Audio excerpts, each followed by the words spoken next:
All right, so as you can tell, the pond is way low and it's definitely seeping out of this side.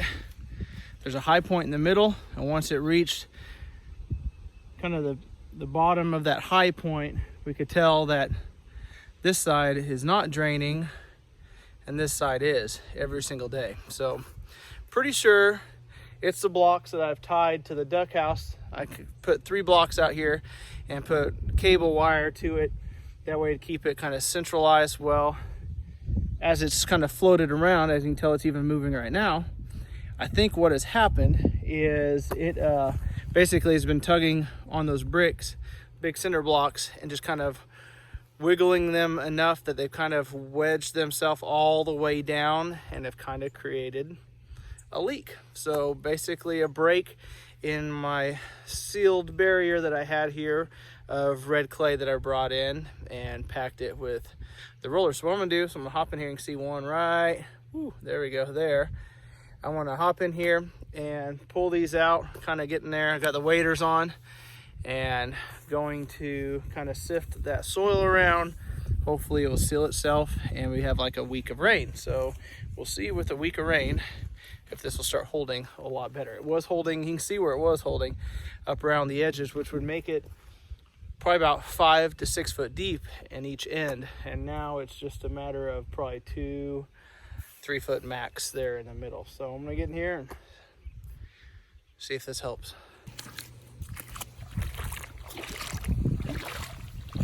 I believe this is the one that the cable came off of, I'm not for sure.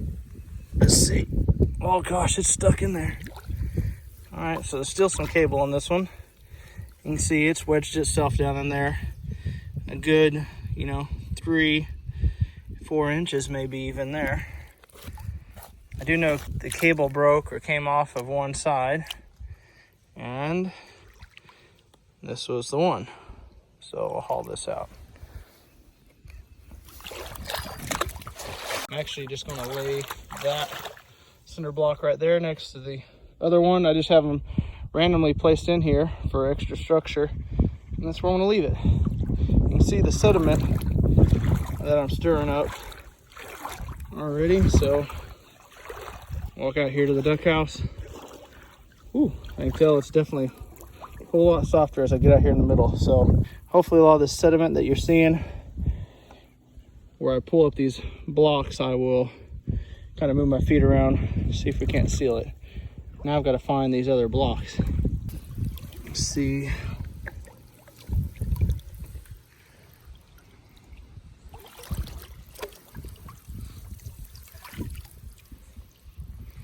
Ooh, there's something right there. What is that? That's something big, really big. I think this might be the one that broke off there. Let's see if we can find this one.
little muddy, a little hot, but got in there, pulled out the cinder blocks, and some of the cables are busted. Went ahead, walked around, as you could tell up in there, stirred up a lot of settlement, and I'm hoping that it will settle in there and seal itself. So we'll see what happens here. The duck house is just going to free float for now with the blocks on it. Probably end up taking them off period, and I think what I'm going to end up doing this next time is actually stringing a cable from kind of pretty high up on the pond dam, maybe up to one of these trees up over here, and kind of letting it just kind of float back and forth a little bit, but not having the blocks on the bottom that cable's pulling on, and just continuously moves them until they sink down to the bottom. And I'm hoping that's what it is. 7 days of rain coming up or something like that. We'll see how much it fills up. We're doing right, yeah, that's right. Won't you take